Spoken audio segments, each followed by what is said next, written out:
PM Modi ने भोपाल में किया रोड शो, उमड़े लोग। पीएम के साथ सीएम मोहन यादव भी रहे मौजूद।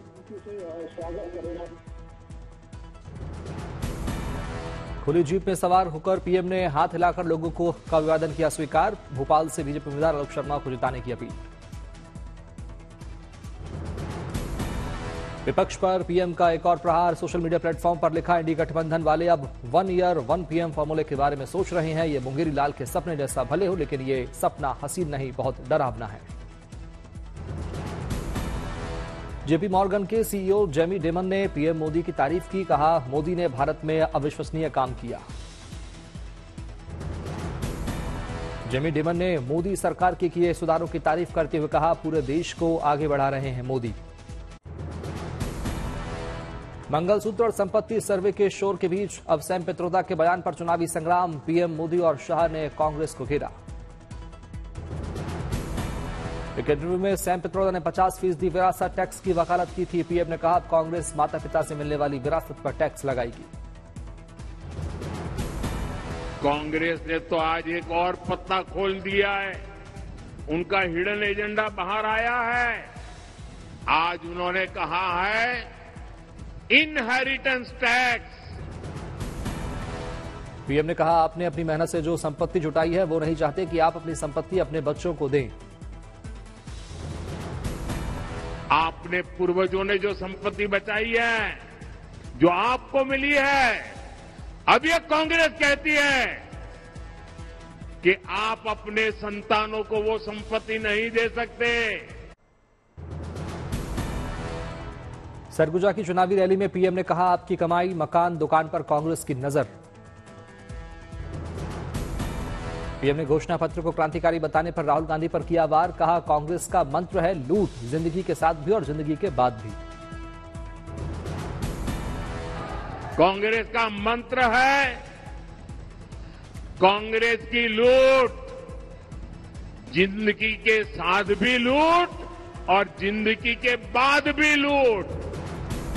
पीएम मोदी ने कांग्रेस के घोषणा पत्र पर साधा निशाना। कहा, कांग्रेस घोषणा पत्र पर मुस्लिम लीग की छाप। जब उनका मैनिफेस्टो आया उसी दिन मैंने कह दिया था, आज नहीं कह रहा हूं, उसी दिन कहा था कि कांग्रेस का मैनिफेस्टो पर मुस्लिम लीग की छाप है। बीजेपी सांसद सुधांशु त्रिवेदी ने कांग्रेस को घेरा। कहा, इस पार्टी के इरादे खतरनाक। पूछा, विदेश की कौन सी शक्तियां राहुल को करती है प्रेरित। कांग्रेस के घोषणा पत्र का जो एक्सरे उनके हाईटेक गुरु ने स्पष्ट कर दिया है, राहुल गांधी के उस एक्सरे का मीनिंग भी साफ कर दिया है। उससे भारतीयों के जान और माल दोनों को खतरे में पड़ने की गारंटी एकदम साफ हो गई। सैम पित्रोदा के बयान पर शिवराज सिंह चौहान ने कहा, भारत अमेरिका नहीं है। सैम पित्रोदा और कांग्रेस बांटने की राजनीति कर रहे हैं। पीएम के मंगलसूत्र वाले बयान पर बोले अखिलेश। कहा, शादीशुदा लोग समझते हैं मंगलसूत्र का महत्व। बीजेपी युवाओं को नौकरी दे जिससे उनकी भी हो जाए शादी। भाई, जिनकी शादी हो रखी है वो लोग उसके महत्व समझते होंगे, और बीजेपी के लोगों को मंगलसूत्र से बड़ी बात है कम से कम नौकरी नौजवानों को दे दें जिससे उनकी भी शादी हो जाए। अमित शाह ने सैम पित्रोदा के विरासत टैक्स वाले बयान पर किया वार। कहा, कांग्रेस सैम पित्रोदा के बयान के बाद एक्सपोज हो गई है। कांग्रेस पार्टी सैम पित्रोदा के बयान के बाद कंप्लीटली एक्सपोज हो गई। शाह ने कांग्रेस पर साधा निशाना। कहा, पित्रोदा के बयान से बैकफुट पर कांग्रेस, बयान पर जवाब दे कांग्रेस। इनके मन में छुपी हुई मनसा क्या है आज बाहर आ गया है। इसका कॉग्निजेंस, इसका संज्ञान देश की जनता ने लेना चाहिए। और कांग्रेस पार्टी अगर ये नहीं करना चाहती तो अपने मैनिफेस्टो से सर्वे की बात को विड्रॉ करना चाहिए। अमित शाह ने मनमोहन सिंह के बयान का किया जिक्र। कहा, कांग्रेस देश की संपत्ति पर मुस्लिमों को मानती है पहला हक। पीएम मोदी के संसदीय क्षेत्र वाराणसी पहुंचे गृहमंत्री अमित शाह। कार्यकर्ताओं को दी प्रचंड जीत की जिम्मेदारी। अमित शाह ने कहा, मोदी जी ने बाबा विश्वनाथ की नगरी काशी की विरासत को संवारने के साथ साथ वर्ल्ड क्लास विकास भी किया है। मोदी जी ने राम मंदिर का निर्माण, काशी विश्वनाथ कॉरिडोर, धारा 370 हटाना, देश को समृद्ध करना और 25 करोड़ गरीबों को गरीबी की रेखा के बाहर निकालने का जो काम किया है।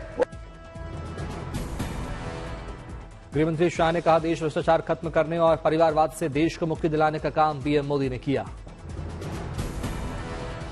लखनऊ में यूपीएससी टॉपर आर श्रीवास्तव ने सीएम योगी से की भेंट। सीएम योगी ने उज्जवल भविष्य के लिए दी शुभकामनाएं। सैम पित्रोदा के विरासत टैक्स वाले बयान पर कांग्रेस अध्यक्ष मल्लिकार्जुन खड़गे बोले, हमारा ऐसा कोई इरादा नहीं, देश संविधान से चलता है। दिल्ली के सामाजिक सम्मेलन में पहुंचे राहुल गांधी जातीय जनगणना का उठाया मुद्दा, बोले कोई ताकत इसे रोक नहीं सकती। जाति जनगणना को कोई शक्ति नहीं रोक सकती है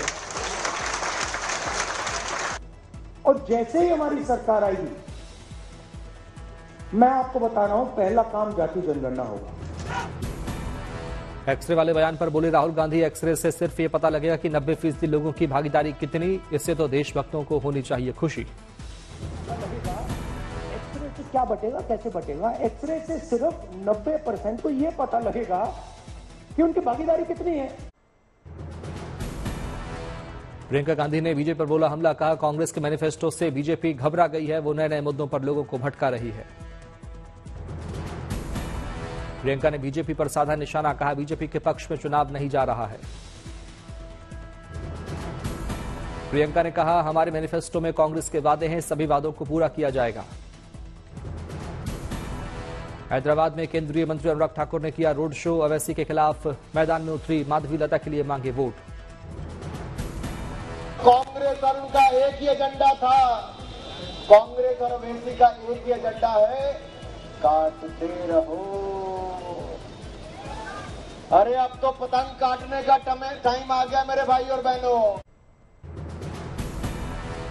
लोकसभा चुनाव के दूसरे चरण के लिए मतदान के लिए प्रचार खत्म। 26 अप्रैल को 13 राज्यों की 89 लोकसभा सीटों पर होगा मतदान। दूसरे चरण में पश्चिमी यूपी की 8 लोकसभा सीटों पर होगी वोटिंग। गाजियाबाद, गौतम बुद्ध नगर और मेरठ में डाले जाएंगे वोट। महाराष्ट्र के यवतमाल में दिन गडकरी भाषण देते समय मंच से अचानक गिरे। आसपास मौजूद लोगों ने उन्हें संभाला और इलाज के लिए ले गए। सोशल मीडिया पर गडकरी ने लिखा, रैली के दौरान गर्मी की वजह से असहज महसूस किया, अब पूरी तरह से स्वस्थ हूं, आपके स्नेह शुभकामनाओं के लिए धन्यवाद। अखिलेश यादव कन्नौज सीट से लोकसभा चुनाव लड़ेंगे। रामगोपाल यादव ने कहा, गुरुवार को दोपहर 12 बजे भरेंगे पर्चा। झारखंड में लोकसभा चुनाव प्रचार के लिए बीजेपी ने जारी की स्टार प्रचारकों की लिस्ट। सूची में पीएम मोदी, अमित शाह, राजनाथ सिंह समेत 40 नाम शामिल। अमेठी में स्मृति ईरानी ने कांग्रेस पर कसा तंज, बोली आपकी कमाई, मकान दुकान पर कांग्रेस की नजर।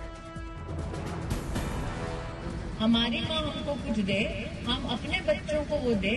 अब कांग्रेस पार्टी का उस पे अधिकार है, ऐसा कांग्रेस पार्टी ने घोषित कर दिया है। मतलब मोदी लोगों को घर बना कर दे और कांग्रेस पार्टी कहे कि उस घर का आधा हिस्सा कांग्रेस का। स्मृति ईरानी ने राहुल गांधी और रॉबर्ट वाड्रा के नाम पर भी चुटकी ली। कहा, राहुल अपना परिवार बदल चुके हैं, अब यहां मोदी लहर है।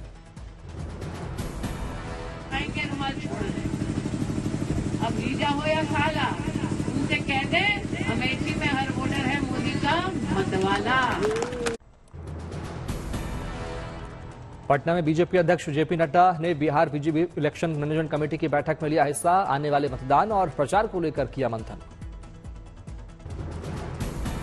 कोटा में बीजेपी प्रत्याशी ओम बिरला का रोड शो, उमड़ा जनसैलाब, मोदी के समर्थन में लगे नारे। झालावाड़ में बीजेपी प्रत्याशी दुष्यंत सिंह ने निकाला रोड शो, जनता से की अपील, बेहतर विकास के लिए बनाए डबल इंजन की सरकार। इटावा लोकसभा से बीजेपी प्रत्याशी रामशंकर कठेरिया की पत्नी मृदुला कठेरिया ने भरा निर्दलीय नामांकन। कहा, पति के खिलाफ लड़ूंगी चुनाव, लोकतंत्र है जन्मसिद्ध अधिकार। नोएडा के फेलिक्स हॉस्पिटल ने लोगों को वोटिंग के लिए मोटिवेट करने के लिए दिया अनोखा ऑफर। वोट देकर आने वाले का होगा फ्री हेल्थ चेकअप। 26 से 30 अप्रैल तक है ऑफर। हैदराबाद से बीजेपी उम्मीदवार माधवीलता ने किया नामांकन। एआईएमआईएम सांसद अजहरुद्दीन ओवैसी से माधवीलता का मुकाबला। कांग्रेस नेता और अधीर रंजन चौधरी ने भरा पर्चा। पश्चिम बंगाल के बहरामपुर से लड़ रहे हैं चुनाव। सुप्रीम कोर्ट ने ईवीएम और वीवीपैट मामले में फैसला रखा सुरक्षित। कहा, हम चुनावों को नियंत्रित नहीं कर सकते, संदेह के आधार पर आदेश जारी नहीं कर सकते।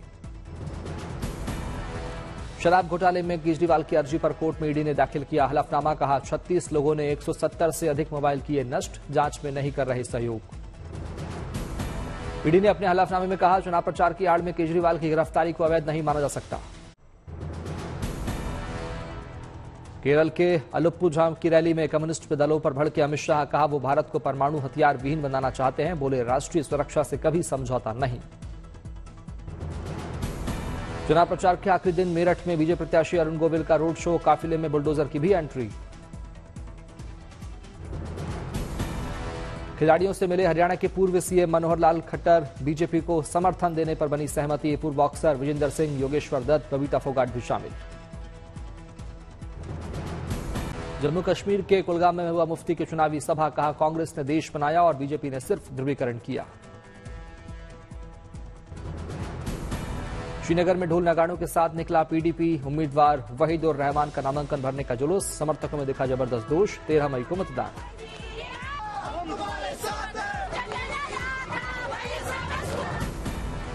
अरुणाचल प्रदेश के 8 पोलिंग स्टेशन पर बुधवार को दोबारा हुआ मतदान। पहले दौर में हुई थी हिंसा।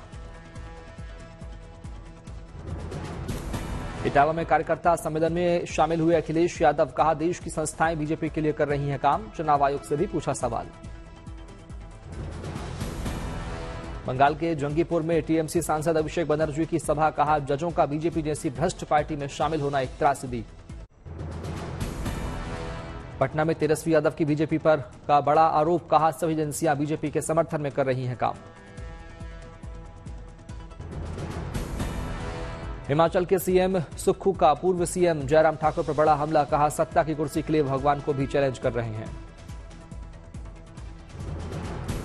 ओडिशा के गंजाम में सीएम नवीन पटनायक ने चुनावी सभा को किया संबोधित। राज्य में अकेले चुनाव लड़ रही है बीजेडी।